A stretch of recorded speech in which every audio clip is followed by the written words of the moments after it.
And I was like, what?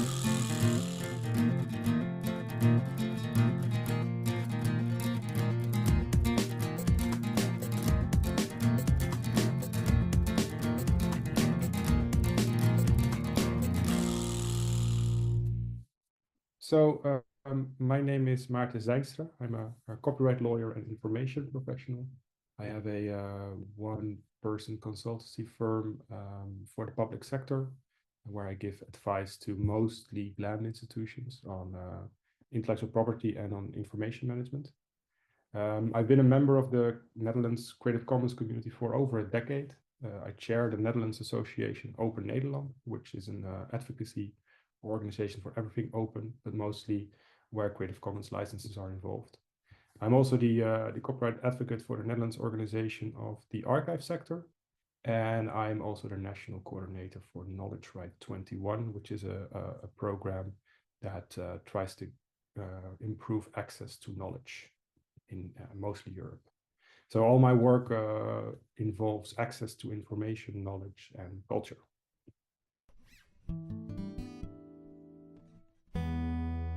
So I'd like to turn this question around.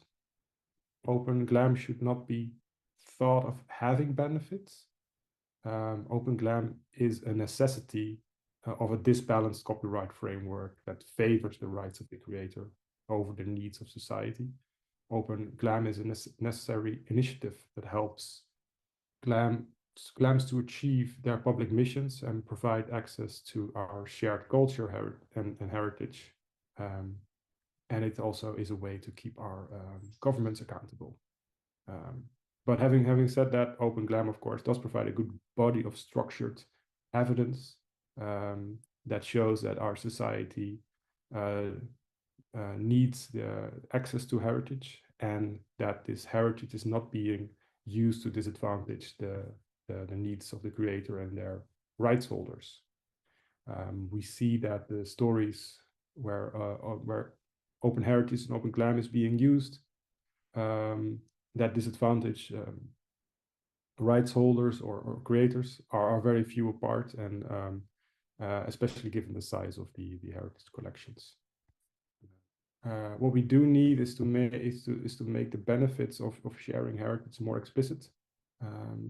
Having access to our heritage is one of the most important things or ways to learn about our history and to contextualize the current needs of our society and our current debates and struggles in public debate. Open GLAM allows us to celebrate the creation of our ancestors and build upon their works, to find novel ways to express ourselves and to further our own dialogues. So it's of vital importance to have more open heritage, not only in the sense of Creative Commons licenses or Creative Commons licensed heritage, but also just having access to heritage.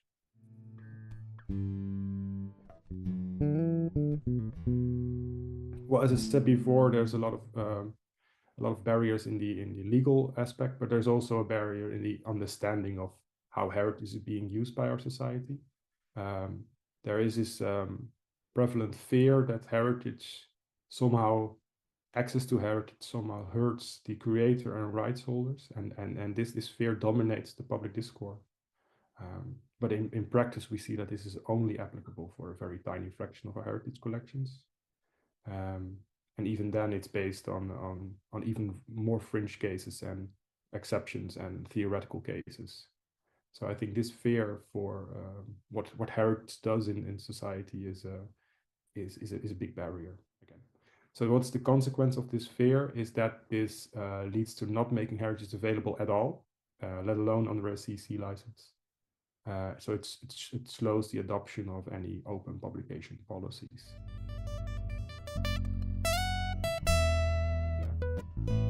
There are two. So I've been working in the open GLAM sector for over a decade, and there are a couple of things that opened my eyes more than 10 years ago. The first was a white paper that I helped prepare was the problem of the yellow milkmaid, which was a problem that the Rijksmuseum had, where they didn't sell reproductions of the milkmaid by Vermeer. because people thought that it was not an accurate reproduction. People were taking photographs with their horrible early digital cameras of the Vermeer, the milkmaid of Vermeer, and it turned out that with those cameras, the painting was more yellow than it is actually is.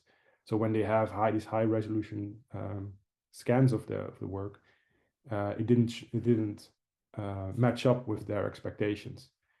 So, and that means that if heritage is not being pushed by the heritage institutions on the places where heritage is enjoyed, mostly on the internet, then it can lead to all kinds of misunderstandings of heritage. So what the Rijksmuseum did was very actively push all their public domain works on the internet on the most high and the best resolution possible, to really open up their collection and be a pioneer in that sense, just to push the yellow milkmaid back down in the search results and have their proper milkmaid high up in the research results.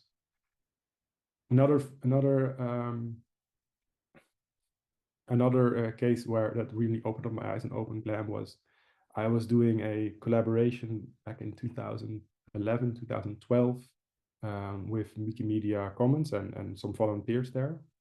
And one volunteer, a Dutch volunteer called Multichill, that's his username, was responsible for over half of all openly accessible, there's openly licensed videos on Wikimedia Commons. So there's one person, right? And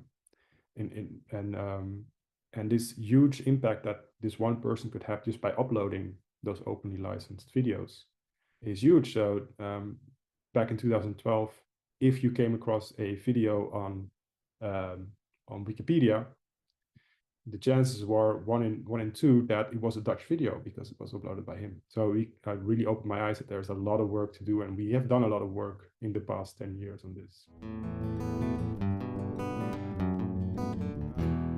My advice would be to just start small, start by organizing your collection, create a way to document the rights status of your collection, use standards like rightstatements.org and Creative Commons licenses.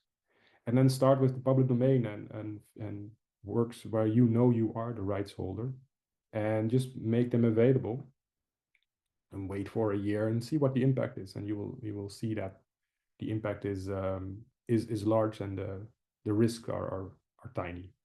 And then you can start thinking about opening up more of your collection, starting discussions with your peers, with the creators of the collection to open up more.